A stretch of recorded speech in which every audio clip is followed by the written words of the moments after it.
오늘도 이 아침에 하나님 아버지께 예배로 나아가겠습니다. 찬송가 314장 내 구주 예수를 더욱 사랑 함께 하시겠습니다.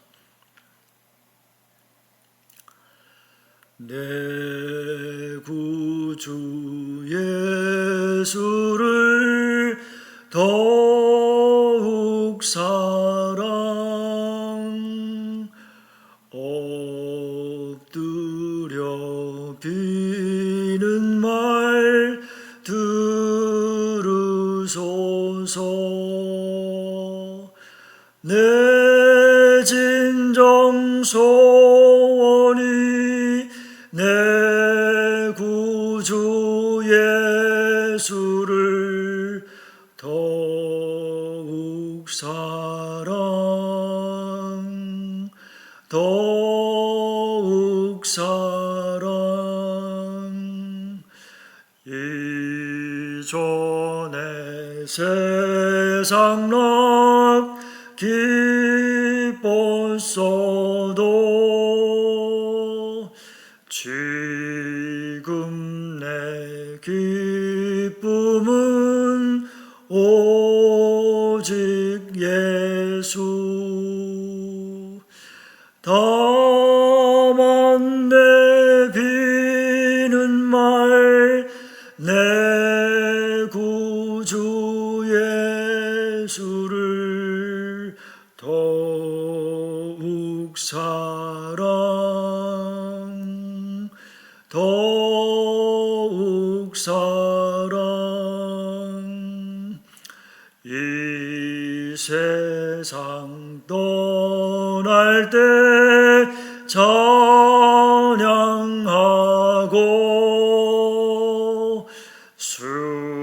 숨질 때 하는 말 이것일세. 다만 내 비는 말 내 구주 예수를 더욱 사랑 더욱 사랑.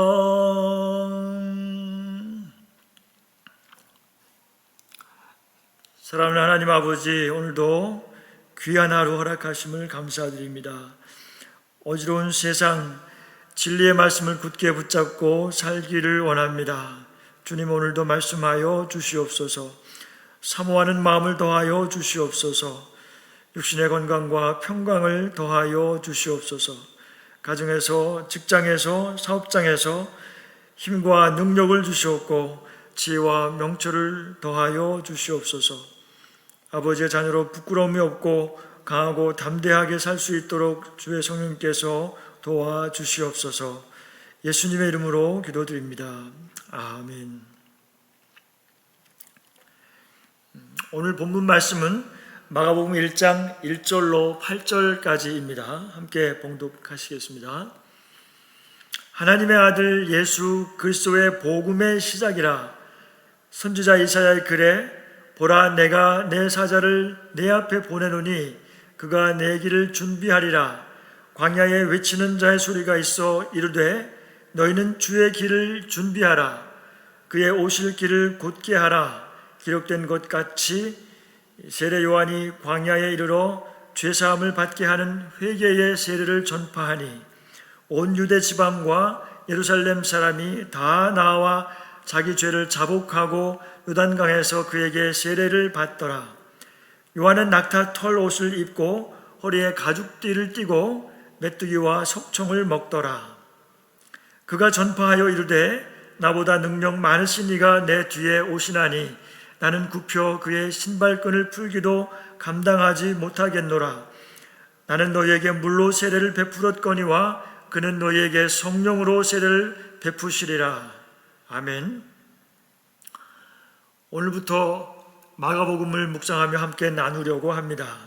오늘 본문 말씀을 통하여서 광야의 소명자라는 제목으로 말씀을 전합니다. 오늘 본문인 마가복음의 저자는 마가로 알려져 있습니다. 마가는 예수님의 12제자 중에 속하지 않은 사람입니다. 그런데 어떻게 마가가 예수님의 생애와 가르침을 구체적이고 정확하게 기록할 수 있었는지 궁금합니다.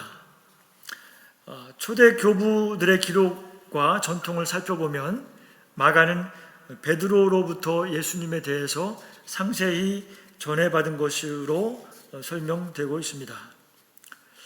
마가는 바나바의 조카입니다. 사도행전 2장에 보면 예수님께서 부활 승천하신 후에 오순절 날에 성령께서 강림하셨던 그 마가의 다락방이 바로 이 마가의 집입니다. 그 다락방에 120명이 함께 할 수 있었다는 것은 그 저택이 상당히 큰 집이었다는 것과 그 부유한 집이었다는 점을 우리가 알 수가 있습니다.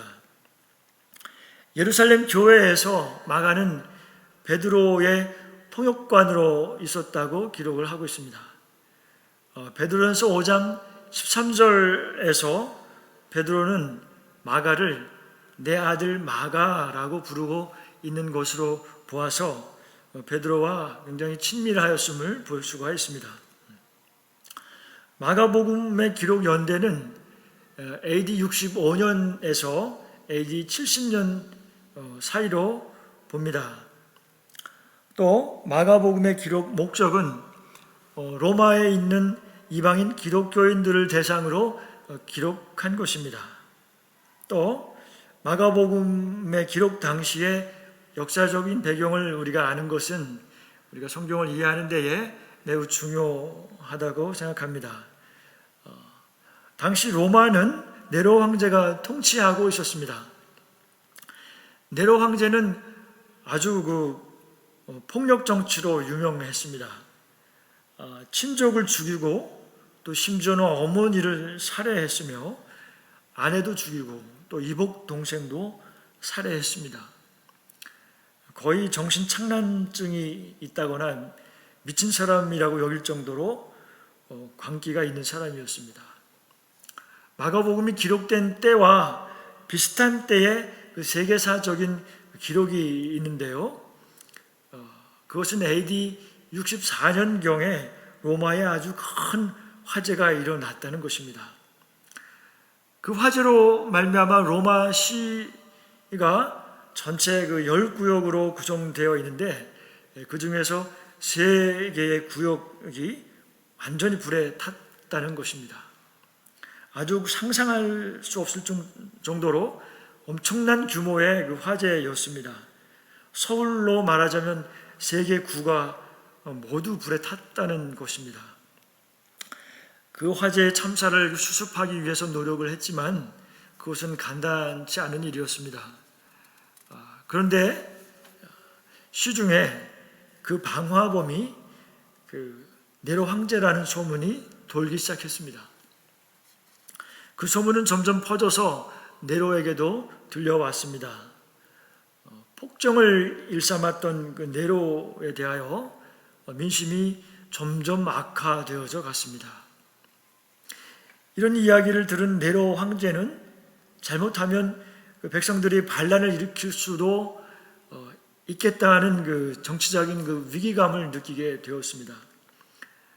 궁지에 몰린 네로 황제는 이것을 해결하기 위해서는 반드시 그 희생양이 필요하다고 생각을 했습니다. 그래서 네로가 생각한 것이 이 화재가 기독교인들이 불을 지른 것이라고 누명을 씌우는 것이었습니다. 그때로부터 네로는 기독교인들을 무자비하게 잡아들이기 시작했고 끔찍한 박해가 시작되었습니다. 네로는 신자들을 잡아서 원형 경기장에서 사자의 밥으로 주기도 하였고 무시무시한 고문과 형벌을 가했습니다.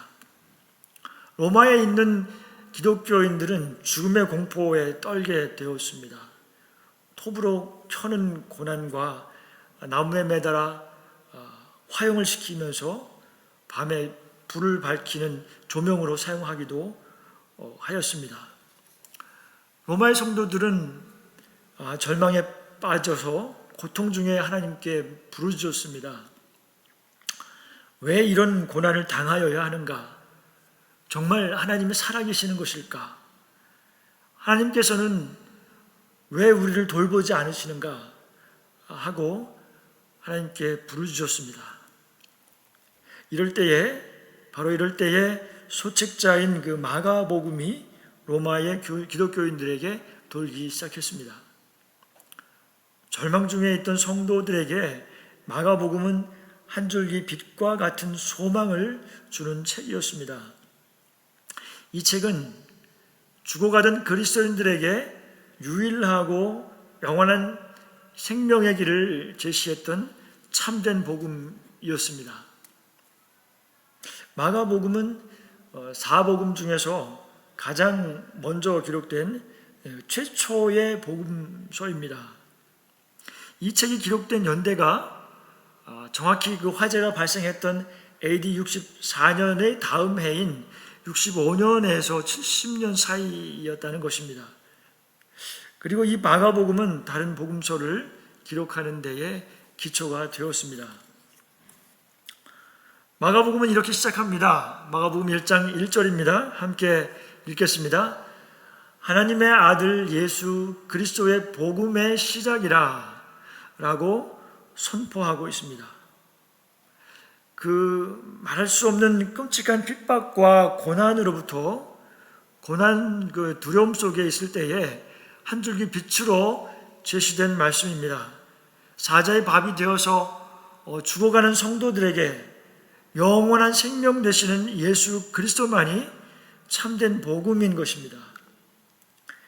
이 말씀은 죽음의 공포를 견디게 하였고 죽어도 다시 사는 부활의 믿음을 갖게 하였습니다. 주님께서 죽음의 권세를 이기시고 부활하심으로 말미암아 로마의 기독교인들은 예수 그리스도와 함께 죽음에서 부활할 것을 굳게 믿으면서 순교했습니다. 1절 말씀은 예수 그리스도의 복음을 선포하고 있습니다. 선포라는 것은 설명이 필요하지 않다는 것입니다. 또 이유가 필요하지 않다는 것입니다. 그것은 그 최종적인 권위를 가지고 있다는 것을 의미합니다. 말씀으로 천지 만물을 창조하시고 지금도 모든 만물을 붙들고 계시는 하나님의 아들이 인간 세상에 오셨고 그분이 모든 문제와 더불어 죽음의 문제를 해결하실 분이시라는 것입니다. 그래서 그분이 곧 복음이라는 것입니다. 태초부터 역사를 주관하신 하나님께서 인간 세상의 새 역사를 시작하신 것입니다.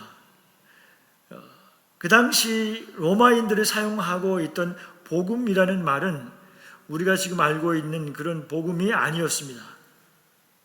로마인들에게 복음이라는 말은 원어로 유앙겔리온이라고 합니다. 그 당시에 이 단어는 로마에서 황제 숭배와 관련되거나 또 전쟁과 관련된 기쁜 소식이라는 의미를 가지고 있습니다. 그러나 마가복음에서는 이 복음이라는 말을 황제 숭배와 연관하여 사용하지 않았습니다. 유앙겔리온이라는 말을 마가는 부활하신 예수 그리스도와 연관해서 참된 복음의 의미로 사용하고 있는 것입니다. 이런 참된 의미로서 1절을 다시 한번 읽겠습니다. 하나님의 아들 예수 그리스도의 복음의 시작이라. 진정한 복음은 일시적인 쾌락이나 배를 불리는 향락이 아닌 것입니다. 참된 복음이란 성부 하나님의 사랑과 성자 예수님의 죽으시고 부활하심을 통해서 모든 믿는 사람에게 부활의 영원한 생명을 주시는 것입니다. 이것이 진정한 복음인 것입니다. 마가는 이어서 구약 선지자의 예언의 말씀을 통하여서 인용해서 그리스도의 길을 준비하는 선구자인 세례 요한을 소개하고 있습니다. 1장 2절로 4절 말씀인데요. 함께 읽겠습니다. 선지자 이사야의 글을 보라. 내가 내 사자를 네 앞에 보내노니 그가 네 길을 준비하리라. 광야에 외치는 자의 소리가 있어 이르되 너희는 주의 길을 준비하라. 그의 오실 길을 곧게 하라. 기록된 것과 같이 세례 요한이 광야에 이르러 죄사함을 받게 하는 회개의 세례를 전파하니. 마가는 세례 요한의 등장이 구약의 선지자들의 예언의 성취임을 알리고 있습니다. 3절은 이사야 말씀을 인용한 것입니다. 이사야 40장 3절인데요. 함께 읽겠습니다.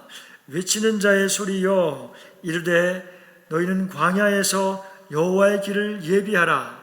사막에서 우리 하나님의 대로를 평탄하게 하라 하고 있는 말씀이 있는데요. 선지자 이사야는 예수님이 나시기 약 800년 전에 살았던 선지자입니다. 오랜 시간이 흘렀지만 하나님의 말씀은 언젠가 반드시 이루어진다는 것을 보여주고 있는 것입니다. 시간을 창조하신 하나님께는 길고 짧음이 없는 것입니다. 4절 말씀입니다. 세례 요한이 광야에 이르러 죄사함을 받게 하는 회개의 세례를 전파하니. 그 외치는 소리의 내용입니다. 회개하고 세례를 받으라 라고 하는 것입니다. 그리스도께서 오실 것이 임박하였으니 죄를 회개하고 의로운 삶으로 돌이키라는 촉구인 것입니다. 정결하시고 공의로우신 하나님을 만날 준비를 하라는 것입니다. 죄가 있는 상태로 우리는 하나님 앞에 나아갈 수는 없습니다. 마가복음 1장 5절로 7절 말씀입니다. 함께 읽겠습니다. 온 유대 지방과 예루살렘 사람이 다 나아가 자기 죄를 자복하고 요단강에서 그에게 세례를 받더라. 요한은 낙타털 옷을 입고 허리에 가죽띠를 띠고 메뚜기와 석청을 먹더라. 그가 전파하여 이르되 나보다 능력 많으신 이가 내 뒤에 오시나니 나는 굽혀 그의 신발끈을 풀기도 감당하지 못하겠노라. 세례 요한은 예수님을 소개하기 위해서 예수님이 나시기 전 약 6개월 정도 먼저 출생한 사람입니다. 세례 요한에 대해서 예수님께서 칭찬하셨던 일이 있는데요. 누가복음 7장 28절에 보면 내가 너희에게 말하노니 여자가 낳은 자 중에 요한보다 큰 자가 없도다 라고 말씀하고 있습니다. 세례 요한은 여자가 낳은 자 중에 가장 큰 자다. 이 말씀이 얼른 이해가 가지 않는 말씀이었습니다. 그런데 이 말씀은 요한의 인격과 권능이나 종교적 지위 등이 다른 선지자들보다 우수하다는 뜻이 아닙니다. 분명히 이것은 천국의 주체이신 예수님과 연관하여 생각되어야 합니다. 다시 말해서 구약의 선지자들이 하나같이 메시아 왕국이 도래할 것을 멀리서 고대하였습니다. 이 멀리서라는 말은 주님이 오시기에 아주 오래전인 수백 년 전 또는 그보다 더 오래전에 미래의 일을 예언을 했다는 것이죠. 또 다른 선지자들은 메시아의 선구자, 다시 말해서 메시아보다 먼저 그 사자가 올 것을 예언하는 정도에 그쳤다는 것입니다. 반면에 요한은 메시아 왕국에 가장 가깝게 있었을 뿐만 아니고 그 자신이 바로 그 선구자로서 예언의 대상이 되었다는 것입니다. 그리고 구약 성경을 잘 알고 있는 유대인들에게 구약의 모든 선지자들을 대표해서 예수님이 그리스도이신 것을 그의 백성들에게 알렸고 또 그리스도의 길을 준비하였다는 면에서 가장 크다라고 칭찬하신 것으로 봅니다. 요한의 삶에서 특징적인 것을 좀 더 살펴보겠습니다. 첫 번째로 요한은 자기 사명이 무엇인지 알고 있었다는 것입니다. 가장 행복한 사람은 어떤 사람입니까? 그것은 자기 소명이 무엇인지 알고 사는 것입니다. 영원한 생명을 소유한 사람은 행복한 사람입니다. 하나님의 자녀로 사는 사람이 행복한 사람입니다. 금은보화가 많아도 자신의 소명이 무엇인지 모르고 사는 사람은 육적인 삶입니다. 하루하루 생물학적인 삶을 사는 것입니다. 매일 하나님 앞에서 사는 것과 같이 사는 사람은 소명에 붙들린 사람입니다. 소명은 특정인의 소유물이 아닌 것입니다. 목사나 전도사 또는 선교사에게만 소명이 있는 것은 아닙니다. 그리스도이면 모두가 소명자인 것입니다. 우리가 잘 알고 있는 성경 말씀으로 에베소서 2장 8절로 10절 말씀이 있는데요. 다 같이 함께 읽겠습니다. 너희는 그 은혜를 의하여 믿음으로 말미암아 구원을 받았으니 이것은 너희에게서 난 것이 아니요 하나님의 선물이라. 행위에서 난 것이 아니니 이는 누구든지 자랑하지 못하게 함이라. 우리는 그가 만드신 바라 그리스도 예수 안에서 선한 일을 위하여 지으심을 받은 자니 이 일은 하나님이 전에 예비하사 우리로 그 가운데서 행하게 하려 하심이니라.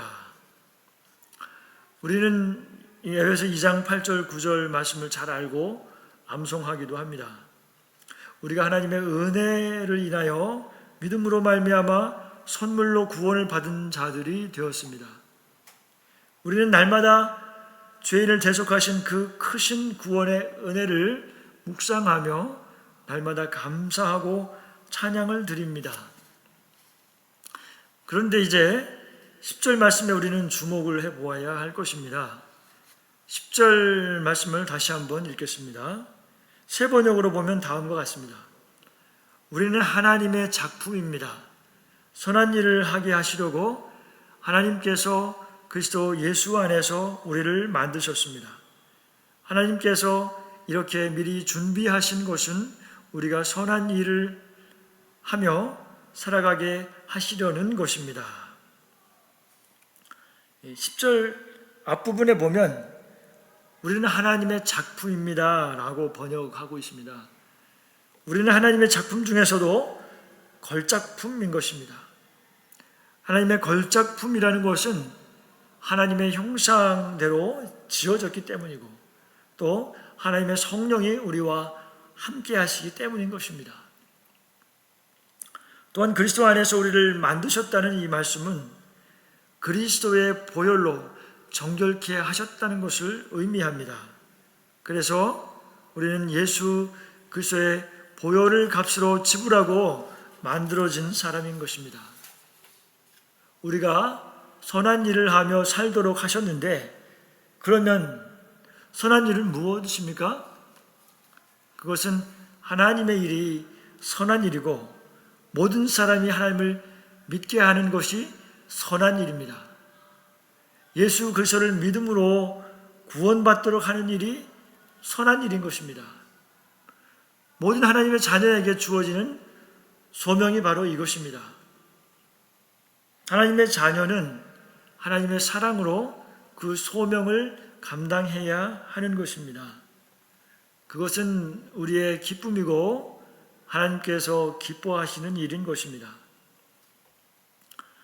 소명을 따라서 주님과 동행하는 삶은 참으로 복된 삶입니다. 주변에 왜 살아야 하는지 모르겠다고 하는 사람들이 있을 것입니다. 삶이 죽고 싶을 만큼 힘들다는 사람들이 있습니다. 우리는 분명히 말해 주어야 합니다. 하나님의 아들 예수 그리스도의 복음을 전해야 합니다. 두 번째로 세례 요한의 특징은 단순한 삶을 선택했다는 것입니다. 6절에 약대 털옷을 입었다고 했죠. 그것은 그 시대에 일반인들이 가장 쉽게 구할 수 있는 옷이라고 합니다. 약대털로 엉성하게 짠 옷을 말합니다. 그리고 또 허리에는 가죽띠를 띄었다고 했는데요. 그 당시에 남자들의 옷을 볼 때에 허리띠에 장신구를 보면 이 사람이 부자인지 또는 가난한 사람인지를 구분할 수 있었다고 합니다. 그래서 허리띠는 그 사람의 수준이나 또는 그 사람의 신분을 나타내는 장신구라고 할 수 있습니다. 요한이 띄었던 그 가죽띠는 정말 평범한 서민이 하는 허리띠였음을 말하고 있는 것입니다. 이런 요한의 옷차림은 광야의 선지자였던 엘리야를 연상하도록 합니다. 그래서 세례 요한은 종말을 예비했던 엘리야와 같은 사명을 지닌 사람으로 사람들에게 인식되어졌습니다. 또 메뚜기를 먹었습니다. 여러분 메뚜기를 먹어보셨나요? 네, 메뚜기를 주식으로 먹지는 않습니다. 그 당시 이 메뚜기를 먹는 사람은 경제활동이 불가능하거나 하지 않는 사람인 것입니다. 또 석청을 먹었다고 했는데요. 이 석청은 바위 틈에서 따는 꿀을 말합니다. 히브리 사람들이 음식을 먹고 난 후에 먹는 그 디저트와 같은 것인데요. 이 석청은 가난한 사람들이 식사 후에 뒤풀이로 먹는 음식입니다. 물개 꿀을 탄 물이었습니다. 요한은 먹고 사는 일에 매이지 않고 경건하게 삶을 살며 하나님의 나라를 소망하며 소명을 감당하였던 사람입니다. 셋째로 세례 요한의 특징은 자기 위치를 정확히 아는 사람이었습니다. 5절 말씀입니다. 같이 읽겠습니다. 온 유대 지방과 예루살렘 사람이 다 나아가 자기 죄를 자복하고 요단강에서 그에게 세례를 받더라. 세례 요한은 회개하고 세례를 받으라고 외칠 때에 수많은 사람들이 모여서 나와서 세례를 받았습니다. 온 유대 지방과 예루살렘 사람이 다 요한을 하나님의 선지자로 인정하였던 것입니다. 그래서 온 이스라엘 사람들은 나라를 잃고 아주 오랫동안 하나님의 말씀에 갈급하였던 것입니다. 세례 요한은 세상의 수많은 사람들이 자신의 말을 듣고 따르지만 자신의 인기에 주목하지 않았고, 세례 요한은 보내심을 받은 사자라는 직분보다 외치는 자의 소리라고 하는 자신의 역할에 더 집중하였습니다. 소리는 곧 사라지는 것임을 잘 알고 있었습니다. 7절 말씀을 함께 읽겠습니다. 그가 전파하여 이르되 나보다 능력 많으시니가 내 뒤에 오시나니 나는 굽혀 그의 신발끈을 풀기도 감당하지 못하겠노라. 8절 나는 너희에게 물로 세례를 베풀었거니와 그는 너희에게 성령으로 세례를 베푸시리라. 세례 요한은 사람들에게 전능하신 하나님의 아들 예수 그리스도를 소개하였고 자신은 아무런 능력이 없음을 알렸습니다. 그리고 자신은 그분의 피조물로서 또 종으로서 그분의 신발끈을 풀기도 감당하지 못하는 존재인 것을 고백합니다. 또한 그리스도께서는 성령으로 세례를 베푸시는 분이신 것을 소개합니다. 또 성경의 다른 곳에 보면 요한은 이렇게 고백합니다. 나는 쇠하여야 하겠고 그는 흥하여야 하겠다고 하며 자신을 따르는 제자들에게 예수 그리스도를 따르라고 권하고 있는 것입니다. 이제 말씀을 정리하겠습니다. 하나님의 아들 예수 그리스도는 부활하시어 우리에게 영원한 생명을 주시는 참된 복음이십니다. 참된 복음은 세상의 일시적인 물질의 복을 말하는 것이 아닙니다. 참된 복음은 예수 그리스도 안에 있는 영원한 생명인 것입니다. 부활하신 주님을 따라서 죽어도 다시 사는 주님과 함께 영원토록 함께하는 것이 참된 복음인 것입니다. 세례 요한을 통하여서 우리가 배울 것은 예수 그리스도를 구주와 주인으로 모신 모든 사람들은 우리가 받은 놀라운 구원의 복음을 나에게서 그치는 것이 아니라 나를 통하여서 다른 사람에게 전달하는 것입니다. 그것이 그리스도 안에서 선한 일을 위해서 부르심을 받은 우리의 소명인 것을 기억해야 하는 것입니다. 나를 통하여 복음을 듣고 구원받은 사람을 보는 것은 얼마나 큰 기쁨이 되는지 모릅니다. 이것은 하나님께 큰 상급을 얻게 되는 영광스러운 기업이 되는 것입니다. 우리 자신을 하나님 앞에서 정결하게 함으로 주님께 사용되어지는 우리 모두가 되시기를 주의 이름으로 축복합니다. 주기도문 하심으로 예배를 마치겠습니다. 하늘에 계신 우리 아버지여, 이름이 거룩히 여김을 받으시오며 나라가 임하옵시며 뜻이 하늘에서 이루어진 것 같이 땅에서도 이루어지이다. 오늘날 우리에게 일용할 양식을 주옵시고 우리가 우리에게 죄 지은 자를 사하여 준 것 같이 우리의 죄를 사하여 주옵시며 우리를 시험에 들게 하지 마옵시고 다만 악에서 구하옵소서. 대개 나라와 권세와 영광이 아버지께 영원히 있사옵나이다. 아멘.